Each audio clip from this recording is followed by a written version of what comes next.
અહેવાલ લેખન બીજા નંબરનો મુદ્દો. ચલો હું તમને એક પ્રાથમિક પ્રશ્ન કરું કે તમારા મતે અહેવાલ લેખન શું છે? મને કોઈ પ્રશ્ન આપશે કે શું છે અહેવાલ લેખન? કોઈ મને કહેશે? કોઈ બની ગયેલી ઘટનાનું લખાણ. કોઈ પણ બની ગયેલી ઘટનાનું લખાણ. બેન તદ્દન નજીક છો તમે, બરાબર છે. પણ બીજો એક કોઈ હજુ જવાબ આપણે ઈચ્છીએ છીએ, બીજું કોઈ આપે? બીજું કોઈ જવાબ આપશે?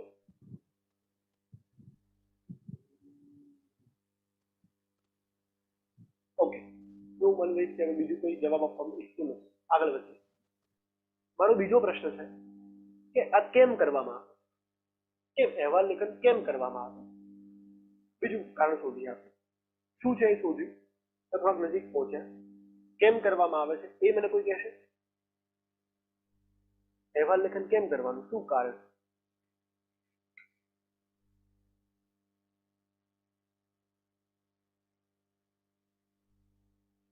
કેમ કરવાનું ભાઈ અહેવાલ લેખન?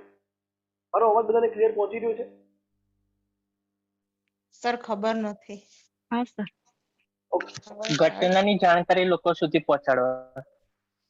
હા ભાઈ, ખૂબ સરસ, એકદમ ટુ ધ પોઈન્ટ જવાબ. આ બેને જે જવાબ આપ્યો હતો એ અને ભાઈએ જે જવાબ આપ્યો હતો એને આપણે સાંકળીએ તો આપણી અહેવાલની એક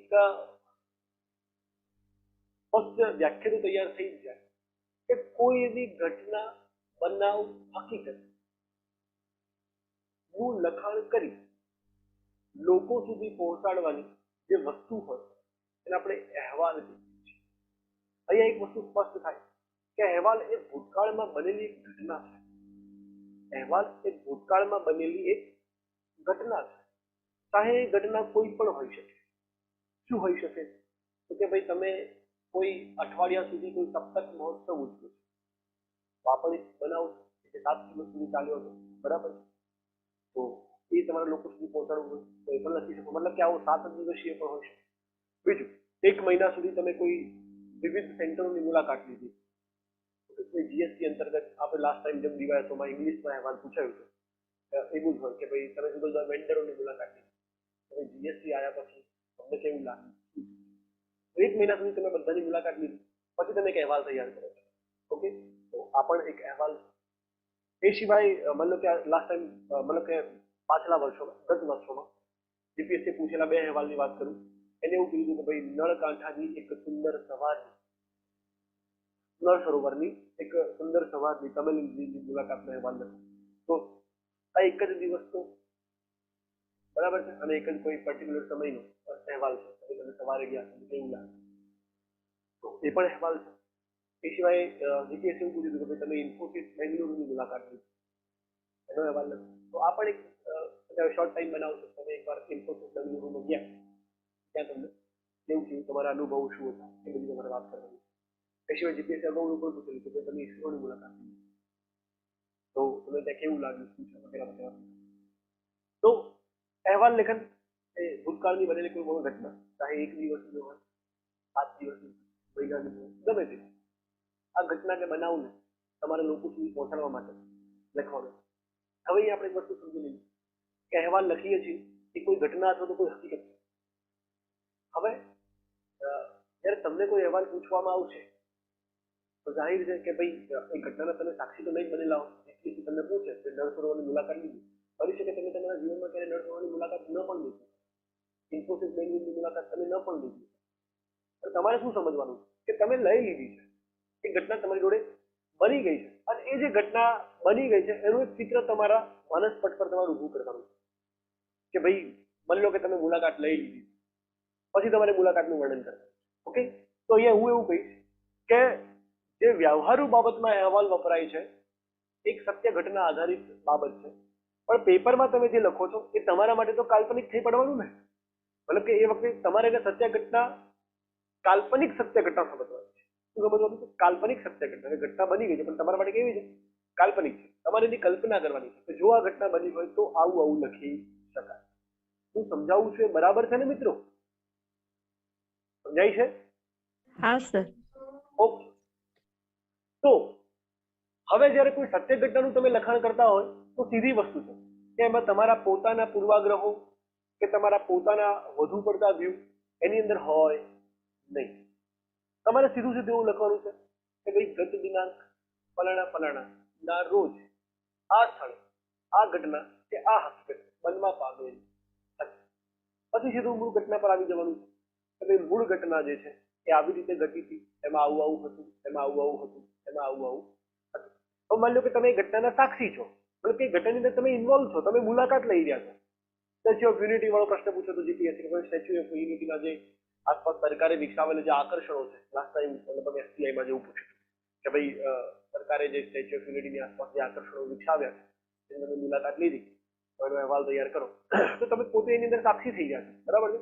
હવે અહીંયા તમારી પર ડિપેન્ડ કરે છે, તમે એકલા ફરવા જાઓ છો મને તો મુલાકાત લેવા, પછી તમે તમારા પેરેન્ટ્સ સાથે જાઓ છો, તમારા મિત્રો સાથે જાઓ છો, અથવા તો તમે કચેરીમાંથી તમારા કોઈ અધિકારીઓ સાથે જાઓ છો, આવું કંઈ પણ હોય છે. અથવા તો સરકારે ત્યાં કોઈ ઇવેન્ટ રાખી એની મુલાકાતે જાઓ છો અને એ અંતર્ગત તમે આખો વરેજ ટાઈપ ઓફ અહેવાલ બની શકે, બરાબર. એમાં કોઈ મતલબ કે આવું જ હોય એવું ન હોય છે, એવું કોઈ બંધન નથી, તમે કોઈ પણ રીતે જઈ શકો. તો હું કહેવાની વાત એવી છે કે ત્યાં જઈને પછી તમારે તમારા વ્યૂઝ એટલા બધા રજૂ નહીં કરી દેવાના કે મને આવું લાગ્યું હતું, મને આવું લાગ્યું હતું, મને આવું લાગ્યું હતું. હા, તમે સાદી સાદી લઈ શકો કે ભાઈ અમે ખૂબ ખુશ થયા હતા, બરાબર, અમે પ્રફુલ્લિત થયા હતા, આવું લખી શકો. મને કે વધારે પડતા તમારે તમારા વ્યૂ અંદર, બાકી તો તમારે હકીકતનું વર્ણન કરવાનું છે. સ્ટેચ્યુ ઓફ યુનિટી છે, એની અંદર આજુબાજુ આટલા બધા આકર્ષણ હતા, એમાં આ જગ્યા છે એ આ વસ્તુ માટે મહત્વની હતી, આ જગ્યા છે આ વસ્તુ માટે મહત્વની હતી, અથવા તો આ વસ્તુનું જે આકર્ષણ છે એના દ્વારા સરકાર આ વસ્તુ સંદેશો પહોંચાડવા માંગતું હોય એના માટેની હતી. તો આવી બધી વાતો તમારે એની અંદર કરવાની છે. ઓકે. અને બીજું કે અહેવાલ લેખન છે એના બે પ્રકાર પડે જનરલી પરીક્ષાની દ્રષ્ટિએ. આપણને અત્યાર સુધી પૂછેલા પ્રશ્નો બે પ્રકારના લેખન મતલબ કે અહેવાલ લેખન આપણને પૂછાય છે. એક અહેવાલ એવો પૂછાય છે કે ભાઈ તમે કોઈ પણ સ્થળ અને જગ્યાની મુલાકાત લીધી અથવા કોઈ બનાવના સાક્ષી બન્યા એના વિશેનો અહેવાલ તૈયાર કરો. એક ફોર્મેટ કે ભાઈ અહેવાલ તૈયાર કરો. બીજો ભાગ પડે તમને એવું પૂછવામાં આવે કે ભાઈ તમે ફલાણી ઇવેન્ટ અથવા ફલાણી હકીકત અથવા ફલાણી જગ્યા પર તમે ફરીને આવ્યા, તમે જોઈને આવ્યા, એનો અહેવાલ તૈયાર કરી ફલાણા વ્યક્તિને મોકલો, આવું પૂછેલું છે. મતલબ કે એક અહેવાલ છે એમાં માત્ર અહેવાલ લખવાનું કીધું છે, એક અહેવાલ છે કે એમાં તમે અહેવાલ મોકલવાનું સમજાય છે ને. આવા બે પ્રકારના ફોર્મેટ જોવા મળે છે ભાઈ તમને, મતલબ કે આવા બે પ્રકારના પ્રશ્નો જોવા મળે છે કે પછી મારું એવું માનવું જ છે ખાલી? કોઈ જોયા છે પ્રીવિયસ પેપર પરીક્ષા આપી હોય એવા કોઈ છે ભાઈ? કોઈ વાકેફ હોય કોઈ એવું છે?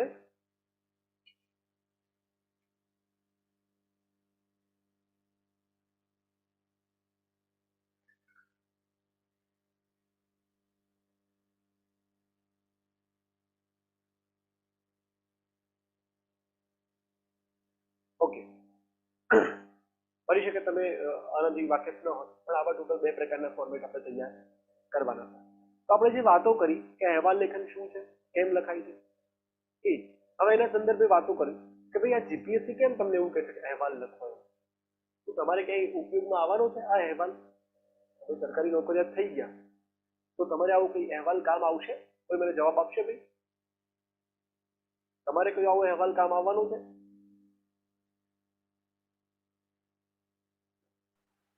હા સર. કઈ રીતે કામ આવશે ભાઈ? ક્યાં મોકલશો તમે અહેવાલ? ક્યારે? ધારો કે તમારી કચેરીમાં કોઈ ઘટના ઘટે કે કોઈ સેમિનાર કેવું થાય ને તમારા ઉપરી અધિકારીને જાણ કરી હોય તો એ બાબતમાં અહેવાલ લેખન કામ આવશે. બરાબર છે, બરાબર. આવી ઘણી બધી બાબતો માની લો કે કોઈ તમે મતલબ કે એક હકારાત્મક બાબત, કાલ કોઈ એવું નકારાત્મક બાબત બને કે તમારી કચેરીમાં કંઈક આ સમથિંગ એવું કંઈ થઈ ગયું, એનો અહેવાલ તમારે મોકલી આપવો પડે. અથવા તો શું કહેવાય, તમે કોઈ ફંક્શન ઉજવી રહ્યા છો, બરાબર, સરકાર બધી, તો એનો એક અહેવાલ લખીને તમારે મીડિયાને પણ આપવો પડે. તમે ઉપરી અધિકારી છો અને તમે કોઈ સારા એવા એવોર્ડ ફંક્શનનું અથવા તો રાષ્ટ્રીય સ્પર્ધાનું આયોજન કર્યું તો એના વિશેનો અહેવાલ પણ તમારે મીડિયાને આપવો પડે. મીડિયા પછી અહેવાલ બજારમાં છાપે, રિપોર્ટ કરી દે, કે રિપોર્ટરોને તમારે અહેવાલ આપવાના થાય. તો આવું ઘણું બધી જગ્યાએ તમારે સરકારી ઓફિસર બન્યા પછી તમારે અહેવાલ કામમાં આવવાનું છે. તમારા માટે અહેવાલ ખૂબ જ ઇમ્પોર્ટન્ટ છે અને તમને અહેવાલ લખતા આવડવું જોઈએ એવું જીપીએસસીનું માનવું છે. એ ખૂબ જ યોગ્ય બાબત છે. ઓકે, આટલું આટલો મસ્ત પરિપક્વ અને તમારી ચિંતા કરીને જીપીએસસી જે સિલેબસ બનાવ્યો છે ખરેખર વધારવા લાયક છે. ઓકે, તો આપણે અહેવાલ લેખન જે મથાળું માર્યું એને નીચે થોડાક મુદ્દા લખવાના લખી નાખીશું ભાઈ. લખવા માટે તૈયાર? હા સર. પહેલો લખીએ ડેશ કરી કોઈ ઘટના, પછી અલ્પ વિરામ કરીશું. કોઈ ઘટના, અલ્પ વિરામ, પ્રવૃત્તિ અથવા વ્યક્તિગત તેમજ સંસ્થાગત કામગીરીની, ફરીથી રિપીટ કરું છું ભાઈ, કોઈ ઘટના, અલ્પ વિરામ, પ્રવૃત્તિ અથવા વ્યક્તિગત તેમજ સંસ્થાગત કામગીરીની હેતુલક્ષી અને માહિતી પ્રદાન રજૂઆત એટલે અહેવાલ. કામગીરીની હેતુલક્ષી અને માહિતી પ્રદાન રજૂઆત એટલે અહેવાલ. ઓકે, મતલબ કે આની અંદર તમારા અગત્યના મુદ્દા કયા કયા છે જોઈ લો. તો કે ભાઈ કોઈ ઘટના હોઈ શકે અથવા કોઈ લાંબી પ્રવૃત્તિ હોઈ શકે. ઓકે, શું હોઈ શકે? વ્યક્તિગત પણ હોઈ શકે અથવા સંસ્થાગત પણ હોઈ શકે. ઓકે, પછી શું છે તો કે ભાઈ હેતુ પ્રદાન, મતલબ કે એનો જે હેતુ શું હતો એ તમારે લોકો સુધી પહોંચાડવો છે એટલે હેતુ પ્રદાન, મતલબ કે હેતુની જાહેરાત કરતો હોય એવું. બીજું માહિતી પ્રદાન, એટલે કે એની સાથે સાથે જે કોઈ પણ ઘટના બનાવશે એની સાથેની માહિતી આપણે પહોંચાડવાની છે. મતલબ કે એક વસ્તુ છે કે આપણા અહેવાલની અંદર બે વસ્તુ વણાયેલી હોવી જોઈએ. એક કે ઘટના બનાવ જે પ્રવૃત્તિ છે એનો હેતુ એની અંદર સામેલ હોવો જોઈએ. બીજું એને લગતી જે કોઈ પણ આંકડાકીય અથવા તો શબ્દકીય જે કોઈ પણ માહિતી હોય એ એની અંદર સામેલ હોવી જોઈએ. ઓકે, બીજો ડેશ કરીએ. તમામ ક્ષેત્રે બનતી ઘટનાઓ અને પ્રવૃત્તિઓ, તમામ ક્ષેત્રે બનતી ઘટનાઓ અને પ્રવૃત્તિઓ વિશેની વ્યવસ્થિત અને તથ્યયુક્ત માહિતી, તમામ ક્ષેત્રે બનતી ઘટનાઓ અને પ્રવૃત્તિઓ વિશેની વ્યવસ્થિત અને તથ્યયુક્ત માહિતી સંબંધકર્તા ઉપરી અધિકારી, અલ્પ વિરામ, સંસ્થા, અલ્પ વિરામ, સમિતિ અથવા તો સમાજને પૂરી પાડવી એ અહેવાલ લેખનનું મૂળભૂત પ્રયોજન છે. ફરીથી એકવાર બોલું છું.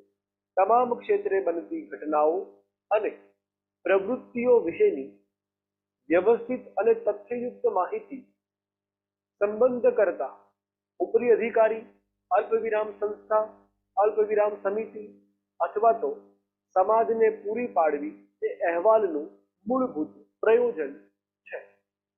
આગળ વધીએ, એક ઓર ડેશ કરીએ. ડેશ કરીને લખીએ એ મૂળભૂત પ્રયોજન છે. પ્રયોજન કારણ અથવા હેતુ. પ્રયોજન લખી શકો છો, સોરી કારણ ના લખતા, એનો મૂળભૂત હેતુ એવું લખ્યું, હેતુ. પછી લખીએ ડેશ કરીને કોઈ સંસ્થાના વડાને અલ્પ વિરામ નિર્ણાયક સમિતિને અથવા વર્તમાન પત્રના તંત્રીને, બરાબર છે, કોઈ મતલબ કે કચેરીના વડાને અથવા તો સમિતિના અધ્યક્ષને અથવા નિર્ણાયક સમિતિને અથવા વર્તમાન પત્રના તંત્રીને અહેવાલ મોકલવાનો હોય ત્યારે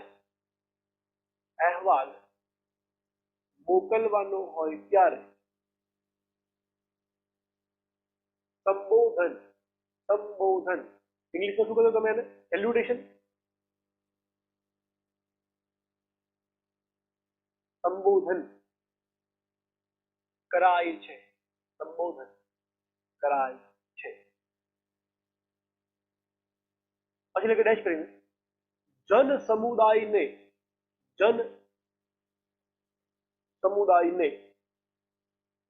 અનુલક્ષીને લખાતા લોકોપયોગી, લોકોપયોગી બોર્ડ પર લખેલું છે. લોકોપયોગી જે સંધિયુક્ત શબ્દ છે એમાં મૂળ બે શબ્દો છે, લોક વત્તા ઉપયોગી, બંને ભેગું મળે લોકોપયોગી. ઓકે, જન સમુદાયને અનુલક્ષીને લખાતા લોકોપયોગી અહેવાલમાં સંબોધન આવશ્યક નથી. મતલબ કે તમે જનહિતમાં લખતા હોય, લોકોને લખતા હોય તો એમાં કોઈ સંબોધન કરવાની જરૂર નહીં. સંબોધન તમે ક્યારે કરશો? કોઈ કચેરીના વડાને તમે અહેવાલ મોકલતા હોય, અથવા તો કોઈ નિર્ણાયક સમિતિ અથવા સમિતિના અધ્યક્ષને તમે અહેવાલ મોકલતા હો, અથવા કોઈ સમાચાર પત્રના તંત્રીને અહેવાલ મોકલતા હોય ત્યારે તમારે એને સંબોધન કરવાનું. ઓકે, અને મતલબ કે આવા કોઈ જનહિત ના હોય, લોકોપયોગી, એમાં કોઈ તમારે સંબોધન કરવાની જરૂર નથી. મેં તમને જે બે સ્ટ્રક્ચર કીધા હમણાં, એક આવું સ્ટ્રક્ચર આવશે ને એક આવું સ્ટ્રક્ચર આવશે, આ બંને. ઓકે, અધિકારી આપણે જયારે મોકલતા હોય ત્યારે એનું સ્ટ્રક્ચર થોડું અલગ આવશે, પેલાનું અલગ. નેક્સ્ટ લખીએ, અહેવાલના મુખ્ય ભાગમાં, અહેવાલના મુખ્ય ભાગમાં વિગતોનું વર્ણન, વિગતોનું વર્ણન, અલ્પ વિરામ વિશ્લેષણ, વિશ્લેષણ અને તારણ રજૂ થાય છે. તારણ રજૂ થાય છે.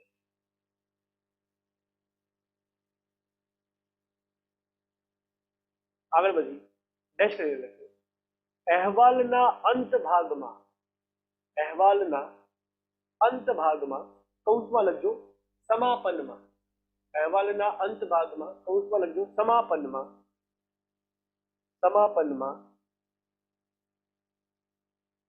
સલાહ સૂચનો, સલાહ સૂચનો, અલ્પ વિરામ સાવધાનીનો સૂર, સાવધાનીનો સૂર અથવા ભાવિ શક્યતાઓનો નિર્દેશ સમાવી શકાય છે. અહેવાલના અંત ભાગમાં કૌંસમાં સમાપનમાં સલાહ સૂચનો, સાવધાનીનો સૂર અથવા ભાવિ શક્યતાઓનો નિર્દેશ સમાવી શકાય છે. ઓકે, તો શું કીધું? જે મધ્ય ભાગ હશે, એટલે કે બીજો અને ત્રીજો ફકરો મહેશજી, એમાં શું હશે? મહત્વની બાબતો વિશેની માહિતી હશે, વિશ્લેષણ હશે અને તારણ હશે. ઓકે, એવું કંઈક હશે. અંત ભાગમાં શું હશે? તો કે ભાઈ આવી રીતે તમે સાવધાનીનો સૂર અથવા ભવિષ્યની મતલબ કે બાબતોનું સૂચન કરી શકો છો. બરાબર? કઈ રીતે? મતલબ કે તમે નળ સરોવરમાં જતા તો ત્યાં તમે અંત ભાગમાં શું લખશો કે ભાઈ અમારી સાથે આવેલ આ એક પઢાર નાવિકે અમારી સફર પૂરી કરતા કરતા જણાવ્યું હતું કે, ઓકે, શું જણાવ્યું હતું? તો તમે ચેતવણી આપો છો તો કે ભાઈ જણાવ્યું હતું કે શરૂઆતમાં તો નળ સરોવરની જે બાયોડાયવર્સિટી હતી એ ખૂબ જ ઉચ્ચ પ્રકારની અને એકદમ લીલી અને હરિયાળી જોવા મળતી હતી. નળ સરોવરનું પાણી પણ સ્વચ્છ હતું, પરંતુ વધી રહેલ પ્રદૂષણને કારણે બાયોડાયવર્સિટી ઓછી થઈ ગઈ અને જે પાણી છે એ વધુ ને વધુ ગંદુ થતું ગયું છે. ઓકે, અને એનું જળસ્તર પણ ઘટતું ગયું છે. આનું કારણ માત્ર ને માત્ર માનવીય હસ્તક્ષેપ છે. જો અહીંના લોકો આવીને આવો કચરો ફેલાવતા રહેશે તો ભવિષ્યમાં નળ સરોવર એક ફરવાલાયક સ્થળ રહેશે નહીં. ઓકે, તો આવી અંદર તમે મતલબ કે આ તમે નહીં કહેતા, પણ તમારી સાથે આવેલ જે માણસ જે છે એ તમને આવું ઇન્સ્ટ્રક્ટ કરે છે, તો તમે અહેવાલમાં એના અંત ભાગમાં આવી રીતે સમાવી શકો. અંત ભાગમાં, ઓકે, અથવા તો ત્યાં તમે કોઈ નાવિકને મૂકો તો એવું કહો કે ભાઈ તમારી સાથે આવનાર જે ટુરિસ્ટ ગાઈડ હતો, મતલબ કે નાવિક છે પણ ટુરિસ્ટ ગાઈડ હશે તમારા માટે, કેમ કે તમને બતાવે. તો આવું તમે અંદર કંઈક એડ કરી શકો. ઇન્ફોસિસમાં તમે ગયા છો, ઇન્ફોસિસની મુલાકાત લીધી, તો અંતમાં તમે ઇન્ફોસિસના વડાની પણ ઇન્ફોસિસના વડા પણ તમે એવું વાત કરશે તમને. માની લો કે જ્યારે સોફ્ટવેર અને ટેકનોલોજીની વાત હોય તો ત્યાં તમને થોડા એથિકલ વ્યૂઝની તમે વાત કરશે અંત ભાગમાં કે ભાઈ માણસ ટેકનોલોજીમાં અને સોફ્ટવેરમાં જેટલું આગળ વધી ગયો એટલો એને શું કહેવાય એથિકલ અને કલ્ચરલ પણ થવું પડશે. એટલે મશીનોના આવવાથી વ્યક્તિના મોરલ વેલ્યુઝ પર અને શું કહેવાય એની જે સાંસ્કૃતિક કલ્ચર છે એની પર અસર પડશે. તો શું કહેવાય આપણું ભવિષ્ય આવનારા સમયમાં આવું થઈ જશે. તો એ બાબતોની પર ધ્યાન રાખવું પડશે. એવું અમને ઇન્ફોસિસના જે ત્યાંના વડા હતા એવો અમને બધાને મેસેજ આપ્યો હતો. ઓકે, આવું કંઈક પણ તમે શું કહેવાય અંત ભાગમાં ઉમેરી શકો છો. ઓકે, દરેક અહેવાલમાં આવું બની શકે, ચાહે કોઈ પણ અહેવાલ હોય. મતલબ કે તમે શું કહે સરદાર સરોવર ફરવા ગયા છો તો તેનો ટુરિસ્ટ ગાઈડ છે એ તમને મતલબ કે બધા આકર્ષણો જોયા પછી ટુરિસ્ટ ગાઈડ તમને એવો મેસેજ પણ આપે કે ભાઈ બધા જ આ બધી એબિલિટીઝ જે છે બધા જ આકર્ષણો જોયા પછી અમે બધા ખૂબ પ્રફુલ્લિત હતા અને અંતમાં અમને જે અમારા ટુરિસ્ટ ગાઈડ હતા એમને મેસેજ આપ્યો હતો કે શું કે ભાઈ જ્યાં સ્ટેચ્યુ ઓફ યુનિટી છે એ કુદરતના ખોળે અને નર્મદા નદીના વચ્ચોવચ્ચ બનેલું છે અને પ્રકૃતિમાં માણસે એન્ટ્રી કરી છે તો માણસે પ્રકૃતિમાં એન્ટ્રી કરતી વખતે પ્રકૃતિનું ખૂબ જ ધ્યાન રાખવું પડશે નહીંતર આવનારા સમયમાં મતલબ કે ભવિષ્યમાં જે અહીંયા ટુરિસ્ટો હશે તે આવા જંગલ જોઈ શકશે નહીં જો એમને એમની વસ્તુ અમુક વસ્તુઓ પર કાબુ ન રાખે જેમ કે પ્લાસ્ટિકનો ફેલાવો બરાબર છે ગાડીઓનો ધોવાડો આવી બધી બાબતો તમે એમને એડ કરી શકો છો એ તમને શું અથવા સલાહ શું આવું કંઈક તમે એની અંદર એડ કરી શકો છો અંત ભાગમાં ભાઈ આ જે મુદ્દાઓ લખાયા એ બધાને સમજાયું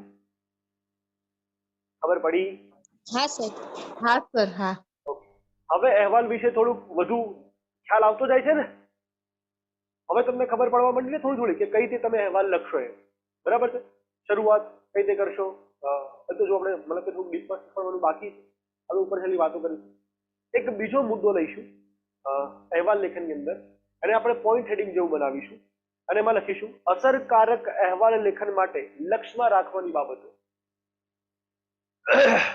અસરકારક અહેવાલ લેખન માટે લક્ષ્યમાં રાખવાની બાબતો પહેલી લખીશું ડેશ કરી સર રિપીટ કરો ને સર અવાજ દબાઈ અસરકારક અહેવાલ લેખન માટે લક્ષ્યમાં રાખવાની બાબતો એક અહેવાલ લેખનમાં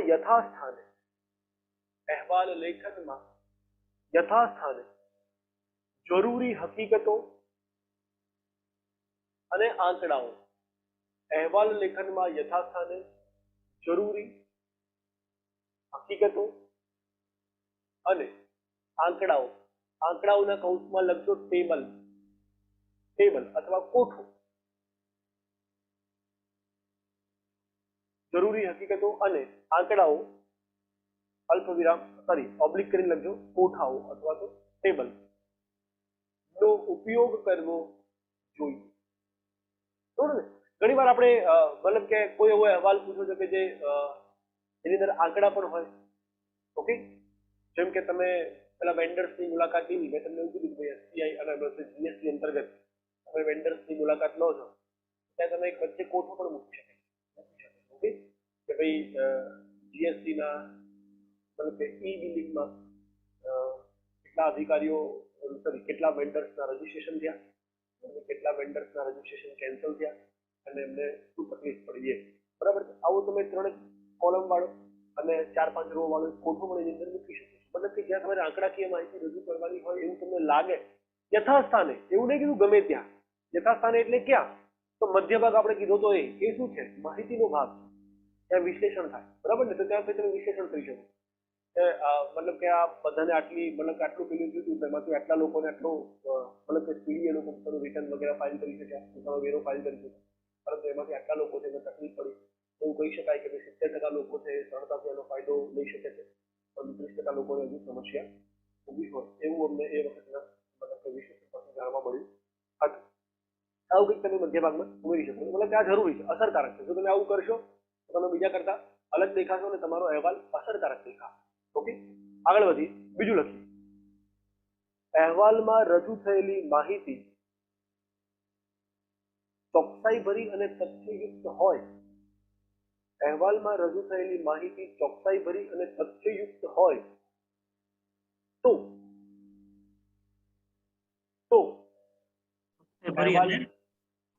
ફરીથી રિપીટ કર્યું અહેવાલમાં રજૂ થયેલ માહિતી ચોકસાઈ ભરી અને તથ્યયુક્ત હોય તો અહેવાલ ઉચ્ચ ગુણવત્તાવાળો બને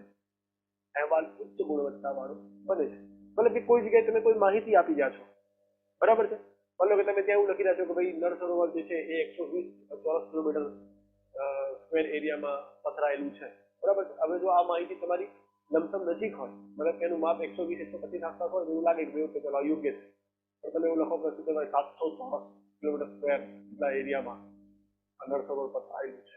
તો અલગ એવી માહિતી ત્યાં લખેલી હતી કે થોડુંક અનબેલેન્સ જેવું લાગશે. તમને એવું લાગતું હોય કે થોડુંક તમને યાદ છે તો તમે એની નજીકમાં આગળ લખી શકો છો. બાકી પૂરેપૂરા ગપ્પા મારવાના નથી, કેમ કે આપણે હકીકતોનું વર્ણન કરી રહ્યા છીએ. એ એકદમ યોગ્ય હોવું. આગળ વધીએ. ત્રીજો નંબર, અહેવાલ લેખનમાં અંગત પૂર્વાગ્રહો અને માન્યતાઓ રજૂ ન કરવી.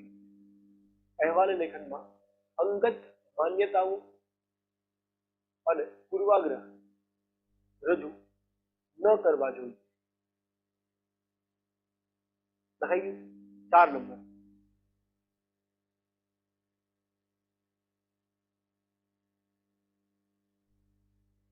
એક કરતા વધુ આયામો સાંકળવાના હોય, એક કરતા વધુ આયામો સાંકળવાના હોય ત્યારે અલગ અલગ પરિચ્છેદ ફકરા બનાવવા જોઈએ. એક કરતા વધુ આયામો સાંકળવાના હોય ત્યારે અલગ અલગ પરિચ્છેદ બનાવવા જોઈએ. બોલો કે હમણાં જેમ આપણે વાત કરીએ એમ તમે એસઓયુની મુલાકાત લઈ રહ્યા છો, સ્ટેચ્યુ ઓફ યુનિટી. ઓકે, તો એની અંદર તમને એવું તમારે આકર્ષણો વિશે જણાવવાનું. મતલબ કે ત્યાં જે પતંગિયા માટે બટરફ્લાય પાર્ક બનાવ્યું છે, પછી સફારી પાર્ક બનાવ્યું છે, કેક્ટસ ગાર્ડન બનાવ્યું છે, ઓકે, પછી એકતા વોલ બનાવી છે, પછી હેલિકોપ્ટર તમને ફેરવે છે, બોટ રાઇડિંગ છે, ઓકે, પછી એક ન્યુટ્રિશન પાર્ક છે, એકતા મોલ છે, ઓકે, જ્યાં તમને શું કહેવાય ટ્રાઇબ્સની બધી વસ્તુઓ તમને ત્યાં જોવા મળે. તો તમે એક જ અહેવાલની અંદર જુદા જુદા આયામો મતલબ ઘણી બધી વસ્તુઓ તમે એની અંદર ભેગી કરી શકો. ઓકે, તો આમાં તમે કોઈ પણ બે વસ્તુને સાથે લઈને એક ફકરો બની શકો. તો બે વસ્તુ પૂરી થાય પાછળ ફરી નવો ફકરો, એમાં બીજી બે વસ્તુ, ઓકે, બીજો ફકરો, એમાં બીજી બે વસ્તુ. આવી રીતે આયામો હોય તો તમારે જુદા જુદા ફકરા પાડીને રજૂ કરવાની. ઓકે, સમજાય છે આ વસ્તુ? સમજાય ભાઈ? પરિચ્છેદ વાળી? હા સર. આગળ વધી 5 નંબર, વર્ણનમાં શિષ્ટ અને સરળ શૈલી વાપરવી. શિષ્ટ આવી રીતે લખાય. શિષ્ટ એટલે બહુ તો યોગ્ય હોય એવી, યોગ્ય, શિષ્ટ અને સરળ શૈલી વાપરવી. વર્ણનમાં શિષ્ટ અને સરળ શૈલી વાપરવી. બોલો કે કોમ્પ્લિકેટેડ બધું લખવું નહીં. ઓકે, ડેશ કરી. શક્ય હોય તો પારિભાષિક શબ્દો, રૂઢિપ્રયોગ, શક્ય હોય તો પારિભાષિક શબ્દો, રૂઢિપ્રયોગ નો ઉપયોગ કરવો જોઈએ.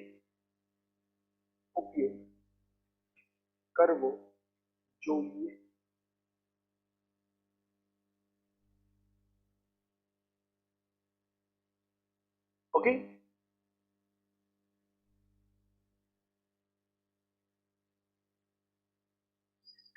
બધાને લખાઈ ગયું ભાઈ? હા સર.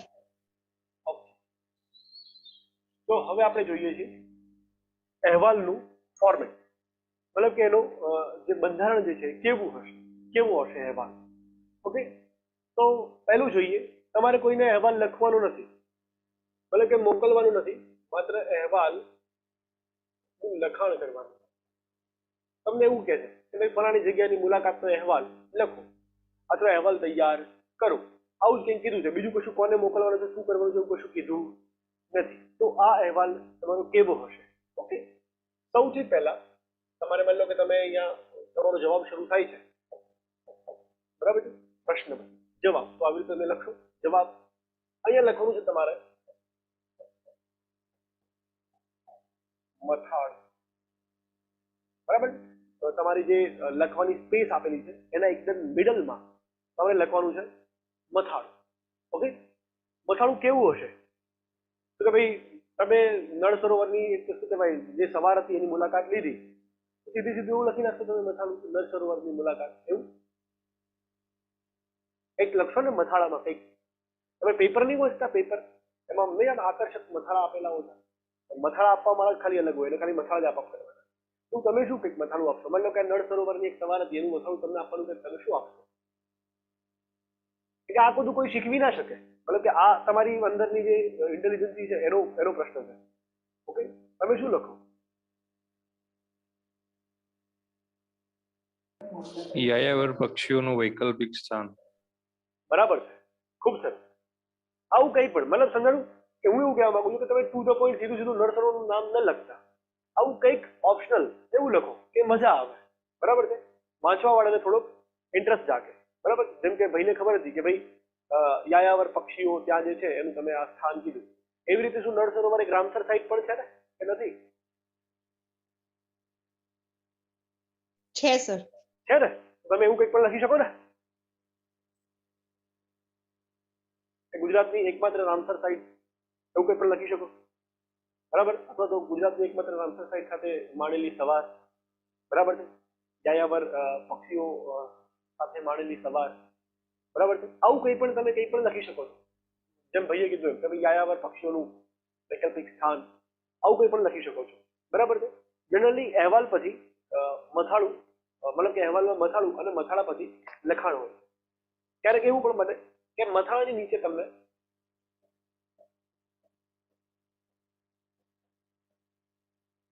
મથાળા નીચે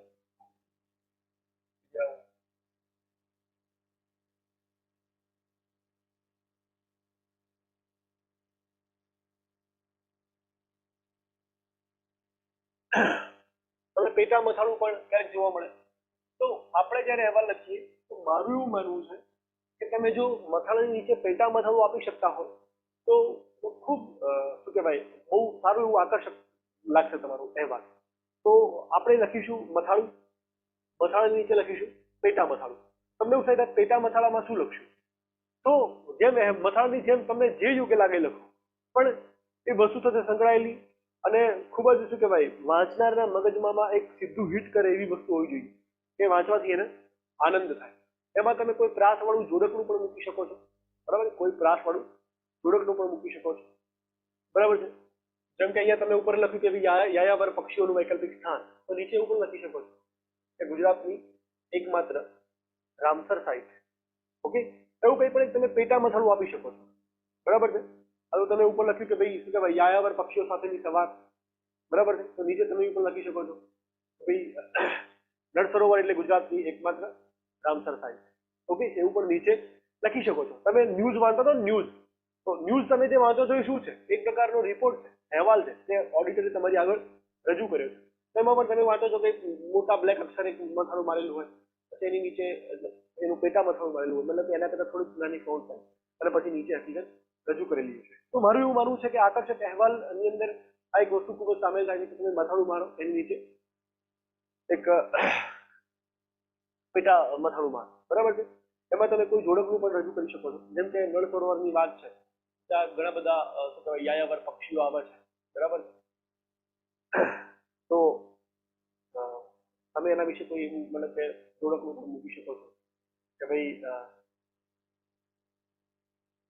થોપતા ન હતા પ્રવાસ દરમિયાન પગ, થોપતા ન હતા પ્રવાસ દરમિયાન પગ,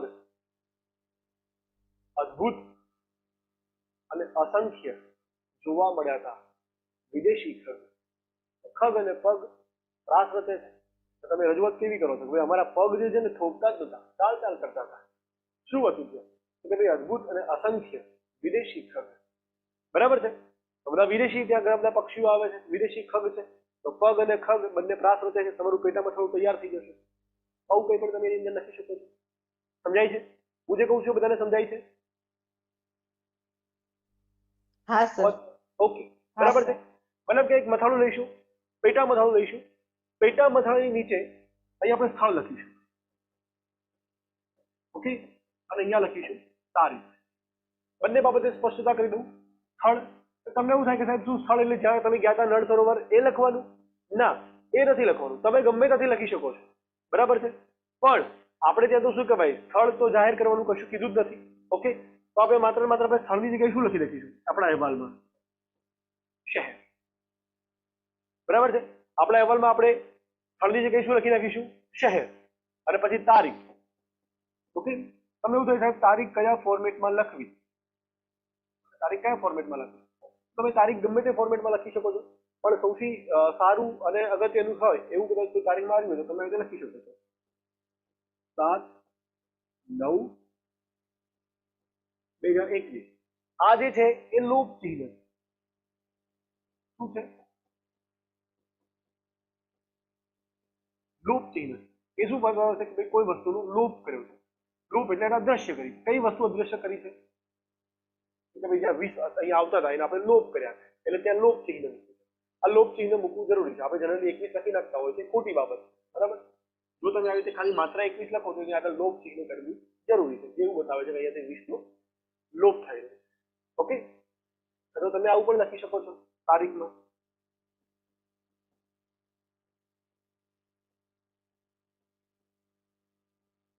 નવેમ્બર 2021 આવું પણ લખી શકો છો. આ રીતે ઘણા બધા ફોર્મેટ તમે કોઈ પણ ફોર્મેટ યુઝ કરી શકો છો. મારું માનવું છે ત્યાં સુધી આ ફોર્મેટ તમારા માટે બેસ્ટ છે.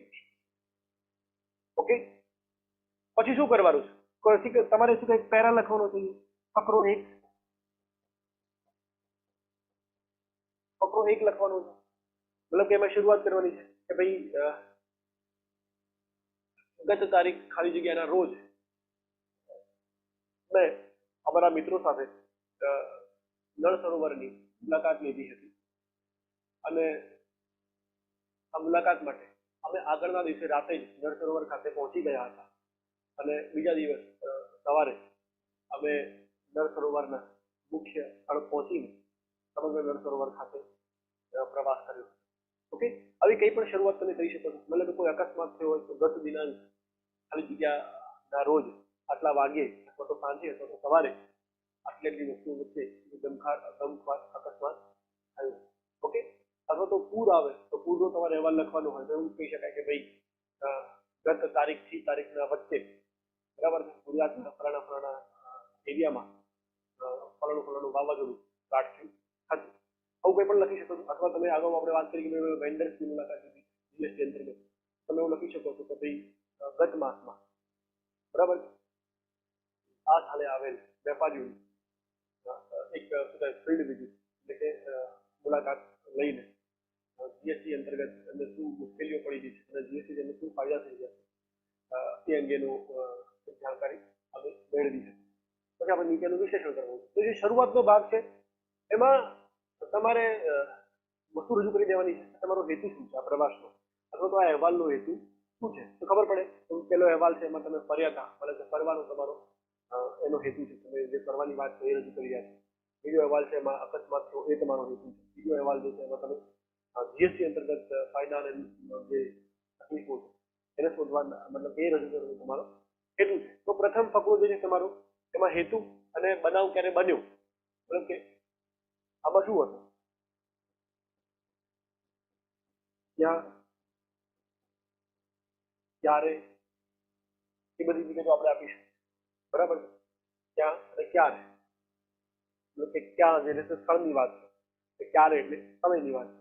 ઓકે, એ રજૂ કરીશું અને બીજું રજૂ કરીશું આપણે હેતુ. ઓકે, એના પછી તમારો ફકરો 2 અને ફકરો 3 આ તમારો મધ્ય ભાગ છે. એ મધ્ય ભાગમાં તમારે જે તમે વિશ્લેષણ કરવાની બાબતો છે અથવા જે માહિતી છે જે ડેટા છે તમારે આની અંદર બધો રજૂ કરવાનો. ઓકે, તો આ છે ફકરો 2 અને 3. એના પછી ફકરો 4. ઓકે, આ મધ્ય ભાગ હતો.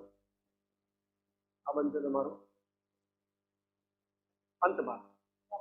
જે વાત કરી એ રીતે તમે સલાહ સૂચન અથવા તો કોઈ ચેતવણી અથવા તો કોઈ ભવિષ્યમાં આવું થશે એવી કોઈ વાત રજૂ કરી શકો. આપણે કીધું એમ કે આપણે આપણા પૂર્વાગ્રહો રજૂ નહીં કરવાના. કોઈ એટલે શું થાય કોઈ વ્યક્તિ દ્વારા કહેવાય દેવાય કે આ વ્યક્તિએ આવું કીધું હતું, આ વ્યક્તિએ આવું કીધું હતું. બરાબર છે. તમે સરદાર સરોવરની મુલાકાતે હો, સ્ટેચ્યુ ઓફ યુનિટી આકર્ષણો જ્યાં તમે મળવા ગયા હોય, મન લો કે દિવસ તમારો અહેવાલમાં બોલાવી લેવાના મુખ્યમંત્રી સાહેબ બરાબર છે. અને સમગ્ર આકર્ષણો માણ્યા બાદ મુખ્યમંત્રીએ